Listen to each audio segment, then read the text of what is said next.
Hey guys, today we'll be taking a look at the latest polls that have just been released for this year's governor elections. Democrats and Republicans are both tied on the national generic ballot, so right now the governor elections are more competitive than they have ever been, and the Democratic Party is continuing to perform very well in all of these most recent polls. You have new polls from these states: Minnesota, Georgia, Vermont, Arizona, Pennsylvania, and Nevada, and of course in this video we'll be taking a look at these polls and what they mean for each of these competitive races.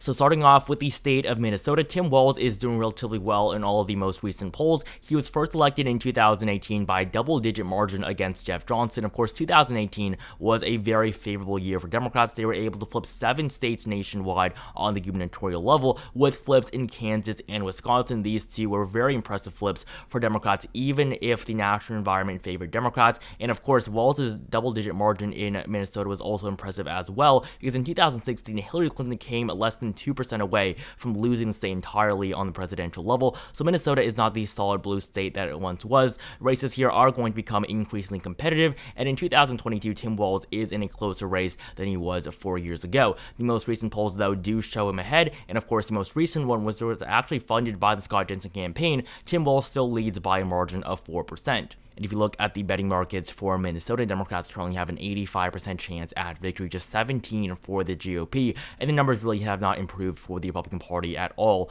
over the last 3 months. And of course, the betting markets are not going to vote. However, they do show you just how well the Democratic Party currently is doing in this race. According to the 538 forecast, Democrats are actually doing better. They give Tim Walz an 89% chance at victory. His odds have been pretty stagnant over the last couple of months as well. And if you look at, of course, all of the polls that have been released, Tim Walz is doing very well. Currently, 530 projects around an 8% margin of victory for the Democratic incumbent, so much better than what the polls are suggesting. If you look at this model based on polls alone, Tim Walz's chances of victory actually go down to 82%. So Tim Walz's polling numbers really are not as well as they should be. However, he is still heavily favored in this race, and so that is why, according to the polls, according to all of the major factors that I look at when making these calls, I currently have Minnesota as a lean Democratic state, and that is also, of course, what the polls currently show. And next up, looking at the latest polls in Georgia, Brian Kemp is doing well in the Georgia governor's race. Despite Herschel Walker performing poorly against Raphael Warnock on the Senate level, Republicans are doing very well in the governor's race. Brian Kemp is expected to win his re-election. Of course, in 2018, we saw a very close race between Kemp and Abrams. It was a surprisingly close one, with Democrats only losing the state by a margin of 1.4%. Only 2 races were closer 4 years ago, and those were the 2 races in Wisconsin and Florida. And so in 2022, as the incumbent, Brian Kemp is in a much better position. Incumbents do typically win their re-elections, and if you look at the polls 4 years ago, the polling did suggest a much more competitive matchup. Stacey Abrams led in many of the final polls released, and many of these polls even showed ties. However, in 2022, Brian Kemp currently leads by a margin of 5%. Stacey Abrams really is in trouble. I do not think that this race is currently recoverable for her. Brian Kemp is a popular governor, and Georgia is still more of a Republican state than a Democratic one, and with Brian Kemp not being a nominee with the likeness of Herschel Walker, he is probably going to win his re-election pretty easily. According to the 538 forecast, Brian Kemp has an 85% chance at victory, just 15 for Stacey Abrams. And if you look at all of these different scenarios here, many of them actually project a victory with a runoff race. And in 2018, Brian Kemp only barely avoided a runoff, winning just 0.2% more than the majority that he needed. And so this time around, we're probably not going to see a runoff. We're much more likely to see a runoff in the Senate election. However, on the gubernatorial level, Brian Kemp is currently favored to win 52.2% of the vote, 85% chance at victory, and a 6.5% margin for the Republican incumbent. However, if you do look at this forecast based solely on the polls, Brian Kemp's odds go down just like Tim Walz's. Brian Kemp only has a 78% chance at victory if you look at the Georgia governor election based solely on the polls. But of course, many other factors do also affect this race, and so that's why Brian Kemp is so heavily favored right now. I think Brian Kemp is going to win by around 7 to 10%. I do not believe that this race is going to be that close. I think Stacey Abrams is going to remain competitive. Georgia is still going to be a very important race because of how symbolic it is after the Democrats' major victories here in 2020, but the Republican Party is probably going to hold on to Georgia at least for the next 4 years on the gubernatorial level. Next up, we have the state of Vermont. Now, this race is not competitive at all, with Phil Scott leading by a margin of 44%, but I did think that this poll would be interesting to look at. Brenda Siegel only stands at 16%. She, of course, is the Democratic nominee, the presumptive nominee, because the primary is not going to occur until September. But Phil Scott is going to easily win his party's renomination and easily win a fourth term. So, of course, the governors in Vermont are elected every 2 years. So Phil Scott was first elected in 2016 alongside Chris Sununu in New Hampshire. Scott won by 8.7% and Sununu by 2.3%. Fast forward 2 years in 2018, Scott won by almost a solid margin of 14.9% and Sununu won by 7%. And of course, most recently in 2020, both of these governors were elected by very, very solid margins, Scott winning by a margin of 41% in one of the most democratic states in the country. And in 2022, with Scott being the most popular governor nationwide, we're going to see a very similar story. Vermont is going to remain a very solid state for the Republican Party on the gubernatorial level. According to the 538 forecast, Republicans have a 99% chance at holding on to the governor's mansion here. And looking at the projected vote share, Phil Scott is expected to win by a margin of 24%.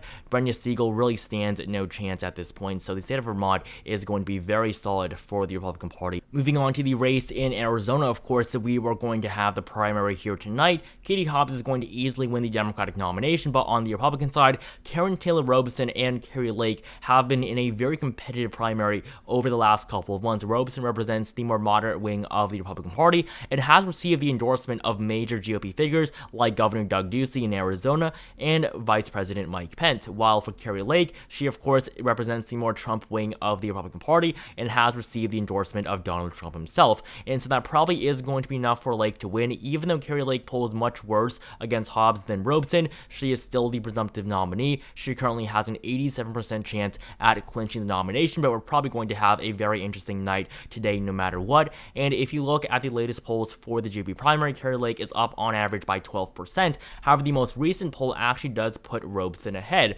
And so this race is going to be competitive no matter what, but Robson right now is probably not going to win, and this is going to be another mistake for the GOP. With Robson losing the primary, Kari Lake is probably going to end up losing to Katie Hobbs. According to the 538 forecast, the Democratic Party currently has a 56% chance at flipping this governorship because, of course, Doug Ducey is the incoming governor here in Arizona. In 2018, he won by a margin of 14%, so a very solid race for Republicans 4 years ago. This time around, the race in Arizona is going to be much more competitive, and Kari Lake is not performing as well as she should be, with Katie Hobbs currently favored to win this race. If you look at this model based solely on the polls, Hobbs actually has a 61% chance at victory.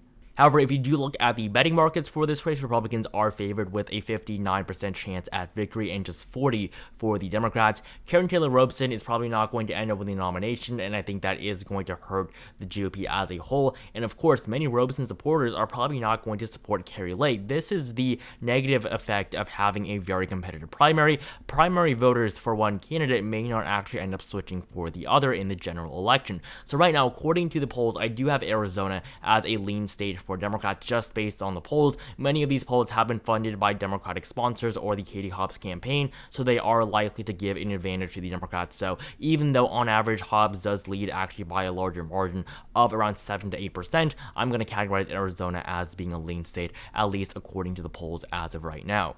And now we're left with just two more states left to look at, the states of Pennsylvania and Nevada. So starting off with Pennsylvania, Josh Shapiro leads by a margin of 8.2%, and all of the four most recent polls show Shapiro up by double-digit margins, and of course the most recent one was actually funded by Fox News. So Josh Shapiro is in a very good position going into this election. Of course, this is 4 years after Tom Wolf was reelected by a margin of 17% against Scott Wagner. So 2018 was, of course, a good year for Democrats, but Democrats still did exceptionally well in Pennsylvania with Wolf running for re-election. Now this time around, Mastriano is probably going to lose this race, and it'll be a win for Democrats once again, but not by the double-digit margin that we saw 4 years ago. I think Josh Shapiro can win by around 5%. I think that is a very reasonable margin. I do think Josh Shapiro is going to outperform John Fetterman just because of how terrible of a candidate Doug Mastriano is. The Republican Governors Association has refused to endorse Mastriano, and many GOP lawmakers in the state are supporting Shapiro. And the problem really is very easy to identify.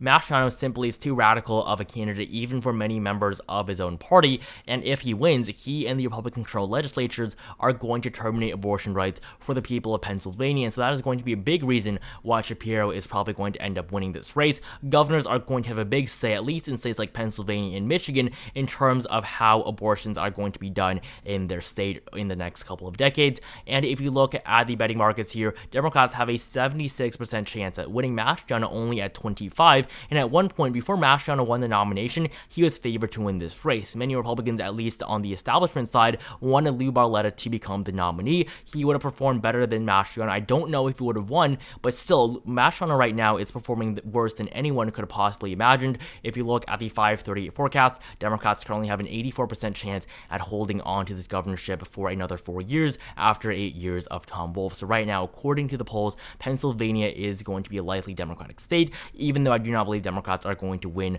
by over 5%. I think that the race is still going to be pretty close, but I do think that Josh Shapiro is going to win and do better than John Fetterman. And finally, in the state of Nevada, Steve Sisolak maintains a 1.9% lead over Joe Lombardo. The two most recent polls conducted by Beacon Research show Sisolak up by margins of 2 and 10%. And yes, Democrats do underperform expectations slightly in Nevada. It really is not that significant, so a 1.9% margin is still pretty good here for Sisolak. In 2018, he was elected by a margin of 4.1% against Adam Laxalt. Yes, the same Adam Laxalt that's now running for Senate against Catherine Cortez Masto. And if you look at the betting markets for this race, Democrats are actually favored here with Sisolak as the incumbent. Democrats have a 55% chance at victory, and of course, the odds here went up for Democrats significantly after Roe v. Wade was overturned in late June, and this was because Joe Lombardo came out in favor of the new ruling. Joe Lombardo is also very pro-life, and that is going to hurt him in Nevada, which is one of the most pro-choice states in the country. Looking at the 538 forecast, Democrats currently have a 60% chance of winning, so a little bit better than the betting markets. However, this forecast does show that Lombardo is going to only lose by a margin of 2%, so it's actually going to be a very close race, even though Steve Sisolak is clearly favored here. Currently, 538 believes that Nevada is going to be a lean Democratic state, and I definitely agree with that. I do think that Steve Sisolak can win by a margin of over 1%, but I don't think he's going to win by anything over 5%, and I do think that Sisolak is going to outperform Catherine Cortez Masto on the Senate level. Masto currently is up by a margin of 1.5% against Laxalt. Sisolak is the stronger candidate in my opinion, and Lombardo is also weaker than Adam Laxalt, and according to the latest polls right now, Sisolak leads by a margin of 1.9%, which means that Nevada is going to be a lean state for the Democratic Party as well, just like Arizona and Minnesota. And in Wisconsin, for the purposes of this map, I'm going to categorize it as being a tilt Democratic state. Tony Evers has a 69% chance at winning his re-election, according to 538. His odds actually higher than Sisolak's in Nevada or Cobbs's in Arizona, and so I'm going to categorize Wisconsin as a tilt Democratic state. I still believe Wisconsin is probably going to be one of the most competitive races this November. So right now, according to the polls, Democrats are probably going to win around 24 seats. I think 22 to 24 would be reasonable. Republicans are probably going to win 26 to 28, but according to the polls right now, Democrats are doing pretty well, which is why this map shows them up at 24. So thank you so much for watching this video. Make sure you like it down below if you enjoyed it. Subscribe to my channel if you have not. Comment down below which party you think will win more governorships and which governor races you are watching, and whether or not you actually trust these new polls. Consider getting a channel membership for just 99 cents per month for extra perks on this channel if you're interested, and I will see you guys in the next video.